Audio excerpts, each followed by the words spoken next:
I've been writing stories all of my life. I've probably spent more time with my fictional friends than my real friends. But there's something special in creating this whole other world, whether it be a fantastical world or just a different version of your hometown. I always get so immersed in this process that I kind of forget that anything else exists.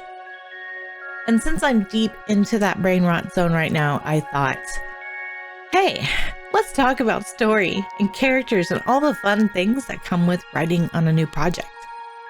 Specifically, I really just want to talk about what I'm writing, and therefore I will subject you, dear viewer, to my brain rot. You're welcome. Originally, this story started as just a synopsis what would eventually become a VTuber lore. It was supposed to be like this quick little how Penrose VT came to be. And it would be a cute little one-off story that I would make a silly little video about, and then I'd forget about it forever. But as time went on, the story started to congeal inside my head and started growing and developing. The world started to take shape in my mind. The characters developed personalities and flaws, and we all know how I love flaws. And before I knew it, there was a whole world living rent-free inside my brain, and it was no longer like this quick little lore story, and I was definitely not forgetting about it. So basically what I want to do today is just kind of introduce y'all to like a couple of my OCs that came from this story. Because I love them so much, I actually made 14 characters out of them, but their story is different there, obviously. Well, the themes are similar, but it had to fit into 14's universe and 14's story, so it's different. Anyway, first and foremost, I do want to mention that everything I am about to talk about is subject to change as the story develops and I progress more in the writing of said story. I don't anticipate much changing in this video because we're just kind of going over basics, but I have bunch of progress videos for this project planned, so I feel like it's important to preface that anything is up in the air and I could yank something out because I suddenly decide it sucks and or no longer fits the story. And second, I also want to mention that this video isn't going to be anything more than me just yapping into a microphone about the characters I'm obsessed with and the story that I'm passionate about. So grab a snack, settle in, let's nerd out a little. My new project is currently titled OUTCAST. It is a working title because I suck at titles, but like I really needed something to call it that wasn't just the book. And maybe that could be a whole other video where you get to peek into the mountain of titles that I have saved and have considered for this book. And we can talk about why I did or didn't consider them. Who knows? I'm winging this shit, dude. I have zero clue what I'm doing. OUTCAST begins on the continent of Astra Leonis, deep in the kingdom of Narnia. Our main character is Mirabelle Penrose, the future queen of Narnia. This is a little different from current VTuber lore, as when I debuted, I mentioned that she is the queen of Narnia. Well, we could still end up there, but honestly at this point I don't know if that's how it's going to end or not. We're just gonna kind of go with what we have and see what works. So, Mirabelle has enjoyed elite privilege all of her life, and she's never really thought about her surroundings or the people around her or basically anyone that she's never had line of sight with. And it's not so much that she doesn't care about those people, but more so that she's kind of oblivious, especially in the beginning. Of everyone, she's likely to have the most growth as a character, which I guess is good since this is her story. And honestly, there is nothing that I love more, really, than taking a spoiled, kind of ignorant little girl and completely destroying her life and her emotional stability for entertainment purposes. But while she's ignorant of the world, she's not actually stupid. In fact, she's pretty clever. and not afraid to put herself out there regardless of whether she should or not. She also kind of has abandonment issues. Her mother was killed by assassins when she was a small child. Her father pulled away emotionally due to his grief and anger. And so she's largely been left to her own devices for a while. Really, the only rule her father had was that he didn't want her to leave the palace grounds. And that ties in a lot to his grief and his anger, blah, blah, blah. So she likes to project this air of confidence, but she's actually terrified inside for most every situation she gets into.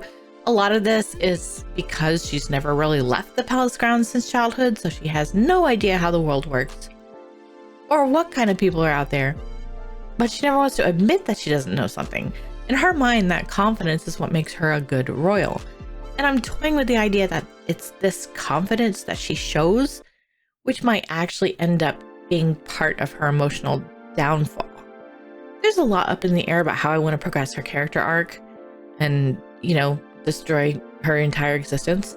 But I'm really leaning into the whole she wants to do everything on her own but can't because she's weak and immature and basically has no survival skills or common sense.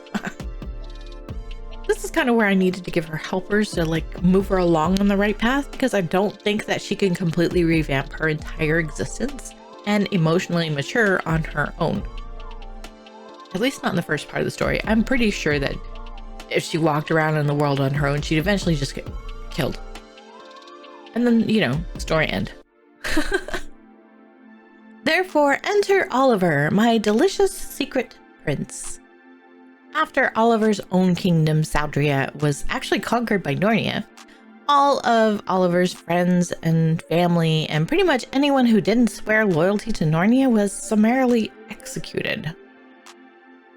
Oliver escaped, just barely, with his life, but he was pretty badly wounded in the escape and eventually passed out on the road. And then some random traders found him on the road while he was unconscious and decided, hey, this guy looks like he'd be a pretty good slave. He's pretty, he's strong. And so they locked him up, clamped some chains on him, and he got sold around a few times and somehow ended up sold to the Narnian palace, where the king, who recognized him from something that I haven't figured out yet, basically said, I'll spare your life, but you're gonna serve me now, and branded him with a blood-pacted slave sigil. The way the magic of the sigil works, I'm kind of still working through that, but pretty much the only solid thing I know is that it is tied to the Narnian royal bloodline and does not disappear upon death of its creator, and rather it's inherited. And it takes a lot of magic to put in place, so Oliver is likely the only one at the palace that has that kind of sigil. Other slaves in the palace are branded in other ways, but I haven't really fleshed that part out. I just know that it's not the same as what Oliver has. So Oliver lives and works in the palace for several months after the fall of Saldria, and he sees Mirabel mostly from afar while he's doing his job, right? He's not real fond of royals these days, so he just tries to keep his head down and do what he's tasked with. And but since he's kind of forced to stay in the palace, he's definitely there when all the shit hits the fan. So chaos is everywhere, and Oliver decides he wants to try to escape. The problem is, he still has that sigil on his chest, which means he's gonna have to stay near the royal bloodline, or eventually he will die a slow and painful death.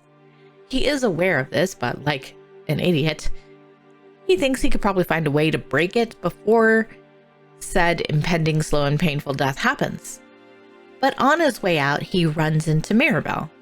She's panicked and scared, and he's ready to drop her and run, but she offers a deal.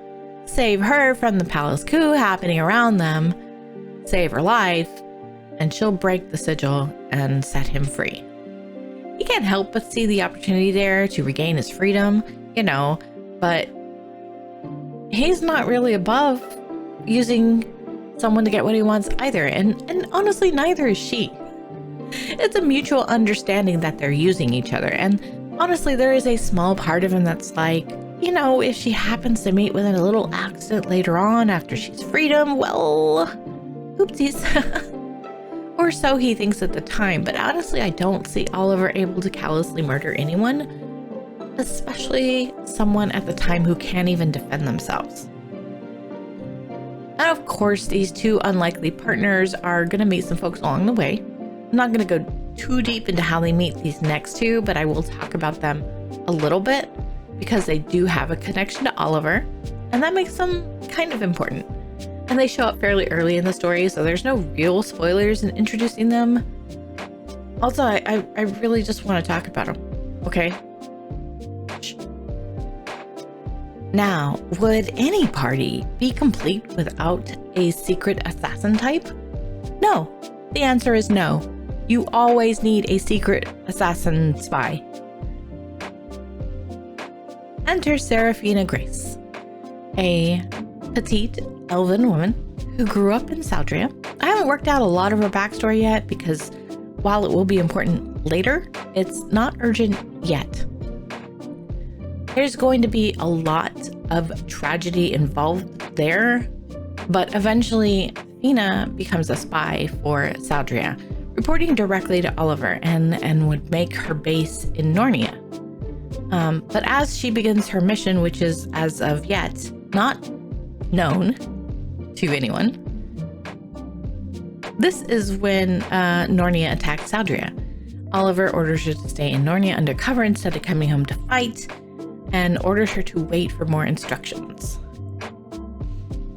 But you know, Oliver ends up being captured by slave traders, and so she never gets new instructions, so she just sort of chills in Nornia.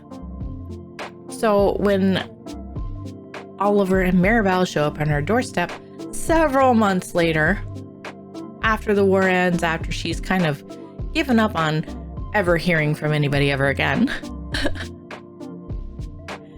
needless to say, she's not super happy with the whole situation, or with Oliver, or with the fact that he shows up with a princess in tow from the very country that destroyed hers. Like I said, Fina is a very emotionally damaged woman, and I'm pretty excited to dive into her a little bit more down the line. For now, we're just kind of surfing the surface here. So this just leaves Galen Uretzi. Galen is the last to join the party that I'm going to talk about in this video, and there's a whole lot that I can't say about him yet because he is my complicated, sassy healer type with a flair for dramatics, and he's a little bit of a whore, but I love him.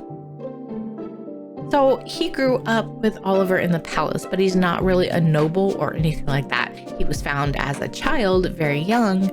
One of the guardsmen took him in, so he lived in the Saldrian palace.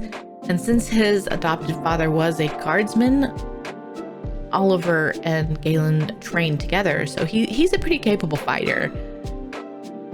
But his strength lies in magic and support and in people. He's actually very good at reading people, and this makes him like a pretty good doctor because of it. This was not the path that he thought he would take. He always wanted to be a guardsman like his father. But you know, life is funny and things don't always work out the way that you want them to. Galen has a very strong sense of duty and responsibility, and that also comes from his father, even if on the outside he's actively shirking it, because he uses humor and lightheartedness as like a shield to keep people from seeing who he really is. Which, you know, I am a sucker for, so I love this man. But really, while he might dodge some chores to go flirt with a cute potential partner, he always remains fiercely loyal to Oliver, and not just because he's Saldrian, but also for reasons that I can't go into yet because, you know, mostly it's super spoilery. I will say, Oliver did get injured leaving the palace because he saved Galen, and then they got separated. And well, you know what happened to Oliver. Galen's story, well, that's a video for another time. There are other characters that will become important eventually. There's two specifically that I haven't touched on yet, and we haven't talked about my antagonist for the story yet either, but I'm gonna save those for another video down the line whenever we get there, because there's a whole other side. Like, there's the Mirabelle Oliver side, and then there's this other side. And there's a whole like group on that side of characters that I would like to talk about. I don't really want this to be 80 cajillion hours long, okay? Now, here's the thing, okay? So like while Mirabelle is like, I'm considering her my main character, I also really kind of view Oliver as like a secondary main character because he has his own goal and his own reasons for following Mirabelle. And like this may branch out into his own story at some point, and I'm also toying with the idea of like making it a dual storyline where we follow both on their journey even when they're together, because they're both having very different experiences. I'm still working through that, and like I said, everything is subject to change as we go along. These are just kind of the thoughts that are going through my head right now. And of course, I do eventually want to talk about the world itself, which I kind of think Astra Leonis is sort of a character in itself. But like, I do think that's going to have to be a separate video too, because there's a lot going on there. This world keeps getting bigger, and I want to be able to show you guys how I created it and how it molds into the story, or how the story molded the world. Well, I mean, I guess it's kind of both actually, but like I said, that's a discussion for another time. If you like this look into my little nerds, I'm planning to talk a lot more about them in the future, and also maybe some other aspects of the story itself.